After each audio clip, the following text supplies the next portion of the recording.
عارف اكتر سؤال بيوجع الناس هو انا مش شاطر في حاجه؟ بس خليني اقول لك حاجه هتصدمك شويه. مفيش انسان اتخلق من غير مهاره. ربنا سبحانه وتعالى قال نحن قسمنا بينهم معيشتهم في الحياه الدنيا. يعني ايه؟ يعني ربنا قسم الارزاق. ممكن رزقك انك شاطر في حاجه معينه، رزقك انك حد ذكي وتقدر تفهم بسرعه، رزقك انك مجتهد وبتحب تعافر. وخليك عارف ان ربنا ما خلقناش هباء. فلو انت حاسس انك عادي، المشكله مش فيك، المشكله انك بتدور في المكان الغلط. فركز معايا لان الفيديو ده هيغير نظرتك لنفسك للابد. خليني اقول لك من الاول، الموضوع مش تحفيز ولا هقول لك انت جامد وخلاص. احنا هنفهم ازاي تكتشف مهاراتك بجد، وازاي الدين والعقل والتجربه كلهم بياكدوا نفس الفكره. واقول لك الكلام ده خطوه بخطوه، والكلام عملي تقدر تطبقه النهارده قبل بكره. رقم واحد، اكبر كذبه اتزرعت في دماغك، اكبر خدعه اتقالت للناس: المهاره بتساوي شهاده. لو معاك شهاده تبقى شاطر، لو مش معاك تبقى اقل. وده كلام فاضي. النبي صلى الله عليه وسلم قال ان الله يحب اذا عمل احدكم عملا ان يتقنه. ما قالش لو معاك شهاده ولا انت دارس في جامعه كذا، قال يتقنه. يعني واحد نجار شاطر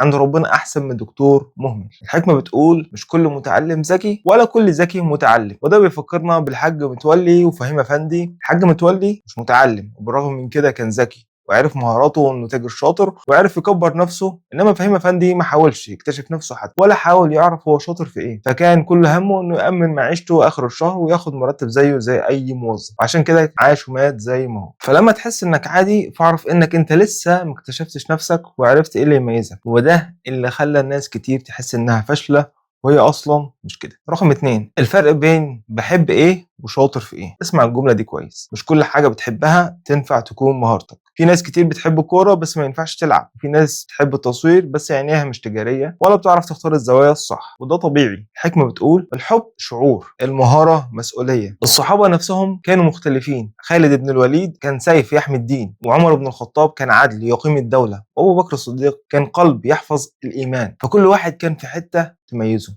فاسأل نفسك، هل انت بتجري ورا اللي بتحبه ولا اللي ربنا مهيأك ليه؟ رقم 3، التعريف الحقيقي للمهارة. خليني اختصرها لك. المهارة حاجة الناس بتحتاجك فيها، مش رأيك انت، مش احساسك. لو الناس بتقولك اشرح لي كذا، ظبط لي كذا، انت بتفهم في الحتة دي كويس.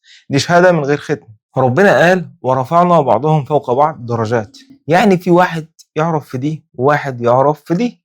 فلو محدش بيحتاجك في حاجة، راجع نفسك. بس لو محتاجينك وانت مش شايف، راجع نظرتك لنفسك. رقم 4، 3 أسئلة تكتشف بيهم مهارتك بصدق. السؤال الأول، الناس بتسألك في إيه من غير مقابل. دي أهم علامة، عشان محدش بيطلب حاجة ملهاش قيمة. السؤال التاني، إيه اللي بتعمله بسهولة والناس بتتعب فيه. النعمة ساعات بتبقى مستخبية عشان سهل عليك، زي اللي معاه فلوس من صغره مش حاسس بقيمتها. ففكر في دي كويس وهتعرف انت ايه السهل اللي تقدر تعمله. السؤال الثالث وهو الأعمق، ايه الآلام اللي عديت بيها وتعلمت تتعامل معاها.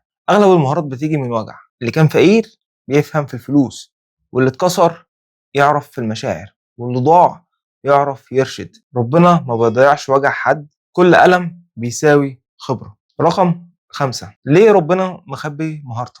علشان لو كل حاجة كانت واضحة مش هتسعى.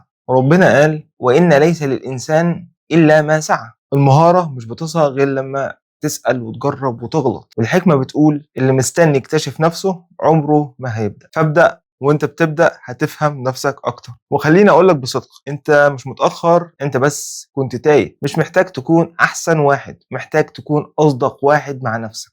ربنا ما خلقناش عبثا، وما حطكش في الدنيا زيادة عدد، بس مستنيك تاخد خطوة. لو حاسس ان الكلام ده لمس حاجة جواك، اكتب في الكومنت انت مميز في ايه والناس بتسألك كل شوية في ايه. والفيديو اللي جاي ان شاء الله هقول لك ازاي تحول المهارة دي لفلوس حلال اونلاين. كان معاكم عبد الله السفولي. سلام.